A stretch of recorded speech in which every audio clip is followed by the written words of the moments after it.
guys, thank you so much for tuning in. My name is Josh and I am the proud owner of a 79 Corvette. I will never get tired of saying that. But today I'm going to be speaking about the 5 things that I absolutely hate about this car. If you want to watch my previous video on the 5 things that I love about this car, feel free to click here, otherwise stay tuned for more.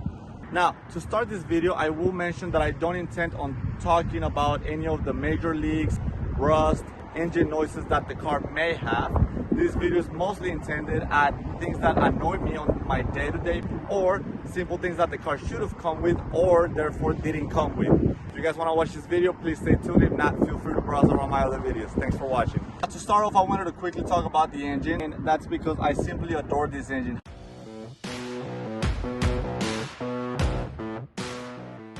However, this car came at a time when California was implementing EPA regulations on automobiles, and for those reasons this car came with a small block Chevy engine at 350. It came with about 195 horsepower, which wasn't a lot back then and it is not a lot right now. That being said, this car looks fast, sounds fast, it's not fast. You're doing 0 to 60 in about 10 minutes, so it's not the quickest car. By the way, I'm exaggerating, but this car is just simply not the quickest car. If you're buying a car like this one, you're buying it more for the looks. Full disclosure, this engine could be tweaked out to put as much horsepower as you want, but you'll be looking at spending some serious money for this. For those reasons, I simply hate the fact that this car just won't go any faster. Something else that I hate about this car, the interior. Now, to that point, it's a bittersweet situation for me because I absolutely love the interior, but I just think it was so cheaply made and so bare bone that there's almost nothing to it.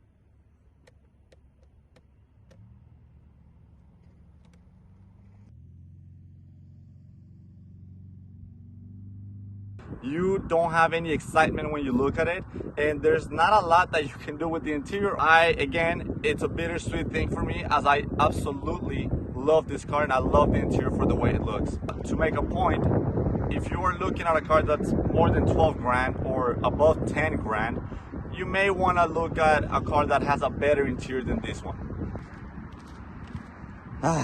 Something that I complained of constantly is the fact that the rear window doesn't open. The problem with that is that there were 2 models of the same year Corvette that had a optional hatch rear window, which is the 25th anniversary and the Peace Corvette. Those 2 came with a window that could open and you will be able to store groceries or work on the trunk or for whatever reason. This car didn't come with it, which means that every single time that I try to do something to the trunk of the car, I have to literally go here, open the car, lower the chair,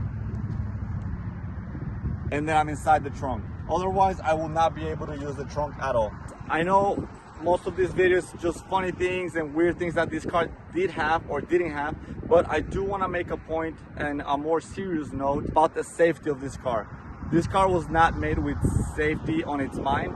So for those reasons, this car doesn't have any airbags, doesn't have any control assist, brake assist, any type of assistance when you're driving. If you're planning on buying a car and you for whatever reason want to daily drive a Corvette, I suggest you keep those things in mind. If you're a new buyer and you have never driven a car like this one before, I would definitely recommend test driving it and making sure that those things are in mind when you're driving it. This car has no type of safety, so whatever accident that you may have, all this fiberglass will deteriorate in a second and you can get into a serious injury at lower speeds than with a newer car. So for those reasons, I don't like the fact that this car has no safety in its mind.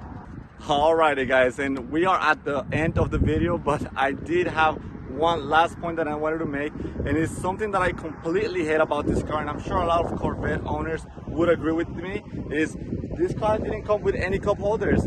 It gets extremely hot on the inside. Even on cold weather, your feet will roast to death, and so for those reasons I created cup holders.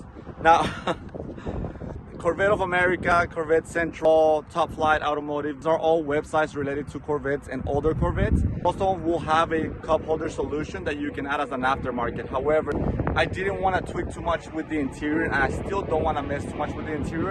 And for those reasons, having to add an aftermarket drill-in cup holder just doesn't seem like a choice for me. So for those reasons, I created my own cup holders. I hate that about this car because I wish it had cup holders. That was not something until like the early 80s or mid 80s. So there you go. Aside from that, Everything else that the car has or doesn't have, I absolutely still love this car, and I don't plan on getting rid of it anytime soon. I hope you guys enjoyed this video as much as I did. I wanted to thank you guys once again for the great feedback on my last video, 5 things that I love about my Corvette. Hope this video helps. If you have any questions, feel free to comment below, like and subscribe, and I'll see you guys on the next one.